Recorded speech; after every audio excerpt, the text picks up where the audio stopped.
in a land so far to the east that it is very warm when the sun rises, and quite chilly at sunset, a great sultan died. His successor happened to be a nephew who lived at some distance, so far away, even from that distant land, that he wasn't at all intimate with the late sultan.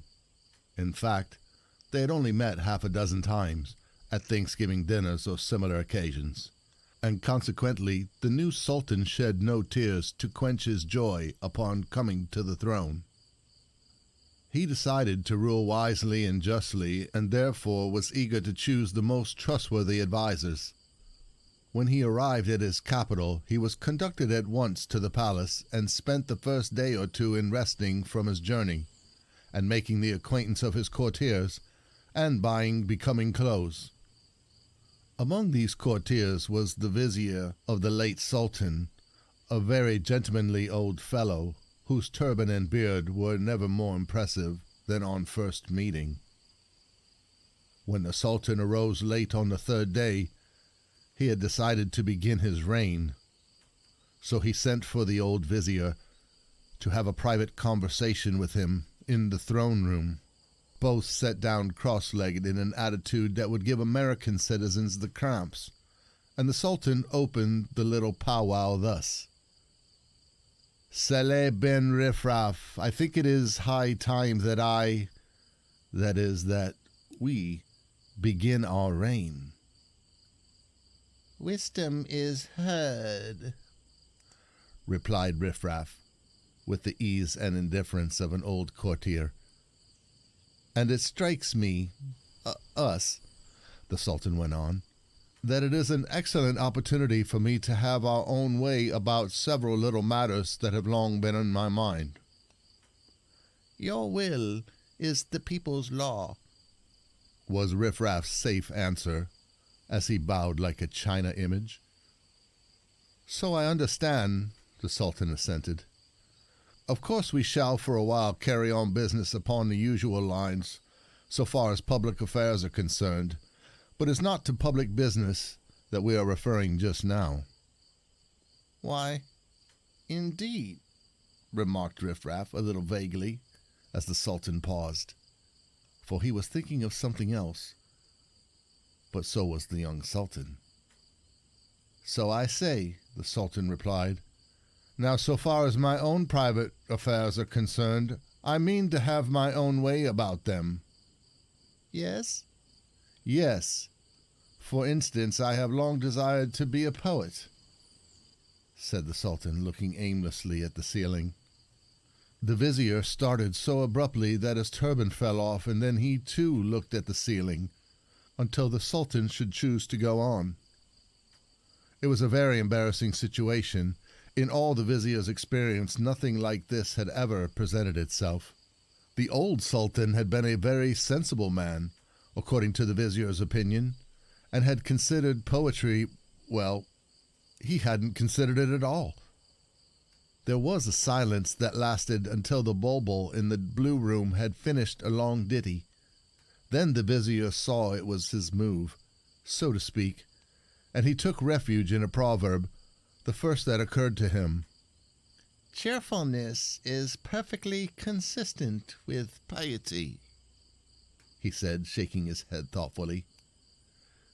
So we think, said the Sultan, and we shall therefore allow you to conduct the realm, about as usual for a short time, while we devote ourselves to poetry. Ugh, exclaimed the vizier, for he couldn't help it. Excuse me, said the Sultan inquiringly. Every condition sits well upon a wise man, remarked Riffraff, who was fond of proverbs, especially when he didn't care to commit himself. But, though that is all plain sailing, Sultan went on again, after trying a moment in vain to see what the proverb had to do with the subject, there is yet some difficulty, that is, to find a competent critic who will show me my faults and point out any little errors that may creep into my hasty lines. Now, if you yourself, Ben Riffraff, should prefer to undertake this responsible post, you can do so. My sovereign master, said Riffraff hastily. I am an old man. Let me care for the realm, for that trade I have long studied. I would prefer that another should become your critic and poetical adviser, a younger man. So be it, answered the young Sultan. But let me at least read to you one set of verses which I happen to find in my kaftan. I would like your judgment upon these lines before you betake yourself to your proper duties. Shall it be so? The vizier saw by the look in the Sultan's eye that the request was a command, and he replied in Oriental phrase that he was most honored by the Sultan's condescension. So the young Sultan drew out a roll of manuscript and read as follows. Youth is the season for hope. Hope befitteth the young. Youth has the vigor to cope with the woes that the singers have sung. Youth has the sparkle of mirth. Laughter delighteth the soul. Spring is the youth of the earth. Merrily let carols roll. The Sultan rolled up his manuscript and looked expectantly at Ben Riffraff. What do you think of that? Asked the Sultan. Give me your candid opinion, as one private gentleman might to another. Now the vizier thought the lines were very poor indeed, but he had often heard that poets were sensitive, and he therefore believed he was doing a very wise thing when he replied, Oh, your Highness, what thought, what music! How exquisite your rhymes, soul and roll! Why, it's a perfect rhyme. I think you have chosen wisely indeed, if I may be permitted to praise without the suspicion of flattery. Then you really like the little lines, said the Sultan with a smile, a peculiar smile. Like them? Why, they should be embroidered with gold thread on silken scarfs. Your Highness is right. You are a poet. Let me attend to the petty business of governing, and you can give yourself entirely to the sublime art of composition. So be it, said the Sultan. Until I notify you to the contrary, I will leave the reins in your hands. Now, as you will have plenty to attend to, will you kindly summon the chief treasurer as you go out? Thank you. Good morning. The vizier salaamed and vanished through the curtained doorway, and the page on duty outside noticed that the old vizier wore a broad grin as he walked down the arched corridor. In a few minutes the Sultan heard the jingling of the golden curtain rings, and he beheld the face of the chief treasurer, a sedate and dignified man of middle age. Enter, Adem el-Shekels, said the Sultan kindly, and be seated. I would confer with you. My lord, the treasury is well supplied, and the accounts straight. No doubt, interrupted the Sultan, but I have more important matters. More important? The treasurer began, so amazed that he forgot his manners. Verily, said the Sultan, overlooking the little breach of etiquette, as the vizier has no doubt informed you, I intend to devote my own time, for the present, to poetry. He told you so, did he not? Something of the sort, your Highness, replied el-Shekels uneasily, hoping that the Sultan wouldn't ask him to repeat the vizier's joking remarks. In fact, the vizier had hinted that the young Sultan thought himself a genius. I suspected as much, and you were surprised, perhaps? Your Highness is the ruler, responded the treasurer politely, but I was surprised, I admit it. And to tell the truth, if you will pardon me for saying so, I must say that, as a rule, there isn't much money to be made in poetry. I speak simply as a treasurer, your Highness, not as a critic. But I wish your opinion as a critic, the Sultan answered. The question of providing funds I shall leave to you, for the present, unless I should appoint you to a new office, I mean to create. That of chief critic and poetical adviser. The face of el-Shekels had brightened when the new office was mentioned, but the brightness faded as the sentence ended. Your Highness is most gracious, but if it be your will, I prefer to remain treasurer. As you please, the Sultan replied, but meanwhile I happen to have in my kaftan a copy of verses that I have just completed. If you can spare the time, we shall be glad to have your opinion of them.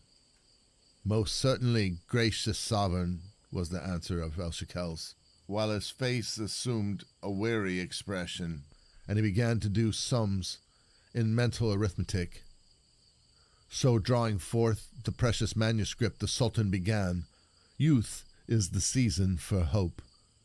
And on he went reading in a fine declamatory voice, as if trying to bring out the best points of the verses. When he concluded, he looked at the chief treasurer. "Your Highness, the lines are above praise," said the treasurer. "I hardly know which part to praise most." And that was true, for he hadn't paid very close attention. "But I am sure your wisdom has led you aright. Your talents are far beyond my poor criticism. Let another be your chief critic. I am content to remain treasurer." "It shall be as you say," the Sultan agreed, "at least for the present. And as you go out, will you be kind enough to send us what officer comes next to you in rank?" "The Minister of Justice," answered the treasurer. "Yes, I will see that he comes at once." "Well," remarked the page at the door, "the new Sultan certainly makes the officers happy.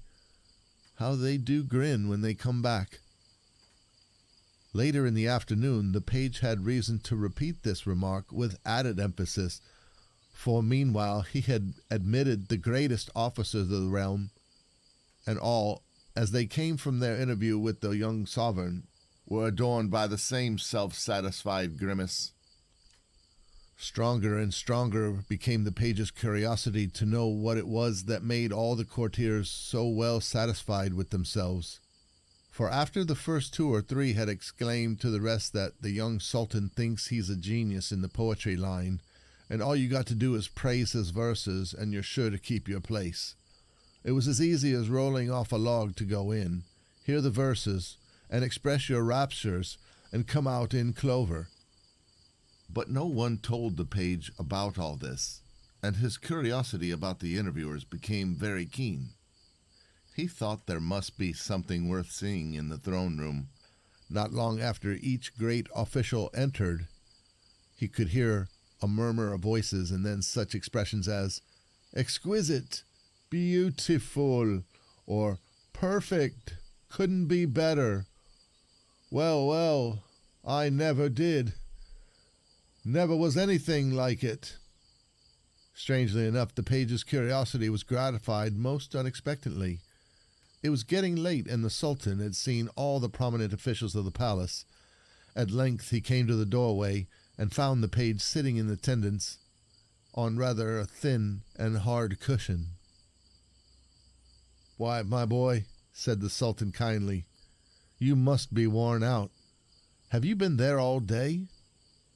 "All day, your Majesty," the page replied respectfully. "And since your Majesty asks me, I am a little tired." "Come in," said the Sultan, holding aside the curtain. "You shall rest a while." "What? With your Majesty in the throne room?" the boy exclaimed in amazement. "Certainly. No one need know," answered the Sultan kindly. "Are you afraid of me?" "No, your Majesty," said the page, for the Sultan smiled very cordially, and the page entered the throne room. "Be seated," said the Sultan. "I command it," he added, as the boy hesitated. So the page sat down upon a soft silk cushion. "I have been writing some verses," said the Sultan, and he bade the boy help himself to the delicious fruits and ices. "And while you refresh yourself, I should like to read them to you." "Your Majesty is very kind," said the page. "But suppose someone should come?" "No one will come," said the Sultan decidedly, and he clapped his hands, summoned a slave, and bade him stand sentinel to keep out all intruders. So, while the boy enjoyed the fruits and ices, the Sultan, for the 20th time at least, read aloud his precious lines on youth. When he had finished, he turned to the page, saying, "Now I should like your opinion of the poem." "But, your highness, I am too young to criticize your verses," replied the page uneasily. "All nonsense," answered the Sultan, but pleasantly enough. "I see you have an opinion. I desire you to express it freely. Nay, more than that, I command you to do so." "I must obey, then," said the page, looking very serious. "But if I should incur your majesty's displeasure, may I beg that you will visit your wrath upon me alone? I have a mother and sister who are dependent upon me." "They shall be cared for," said the Sultan in a solemn tone, "if the need arises. But you make me suspect that my lines do not meet with your approval." "On your own head be it, Commander of the Faithful," exclaimed the unhappy page. "By the Prophet, as I promised my mother that I would tell truth, the lines are the veriest bosh and nonsense. They mean nothing. They do not even sound sensible. They are as unmusical as the braying of a lost donkey. There. I have said the truth. A man dies but once. Remember then your words." "Allah be praised," cried the Sultan. "I have found a pearl, and all the men of my court declared the lines perfect beyond praise. Now have I found the honest man I sought." "But, your majesty," stammered the astonished page, I am no more than a boy." "Enough," said the Sultan. "The years will find you wisdom as well as age. But honesty comes not even with long ages, if the seed be not already planted. Say not a word." The Sultan clapped his hands, directed all the courtiers to be summoned, and in their presence appointed the page chief counselor and grand high vizier of the realm for life, at the same time investing him with the order of the golden sunburst of the east, and a whole row of smaller decorations of different colors. When the ceremony was over, Saleh Ben Riffraff prostrated himself before the throne. "Speak, Ben Riffraff," said the Sultan. "Would your majesty deign to inform his humble slaves what has caused the merited elevation of his favorite?" Ben Riffraff inquired. "Most willingly," responded the Sultan. "I read my verses to this youth, and he has given upon them the wisest judgment of you all." "But words cannot say more than we said," Ben Riffraff ventured to say. "Did we not praise your highness's genius?" Most true, O Sultan. Truth you did," replied the Sultan. "Yet were the verses the veriest trash, as we well knew." "Most true, O Sultan," came the chorus from the whole court, for they saw the tide had turned. And courage to tell this truth was found only in my page, whom I have made chief counselor. Enough. The audience is at an end." Then, just before the band struck up an inspiring march, the voice of Ben Riffraff was heard reciting a well-known proverb, which in its original Arabic looks like a procession of earthworms, but which means in plain English, "After wit is everybody's wit."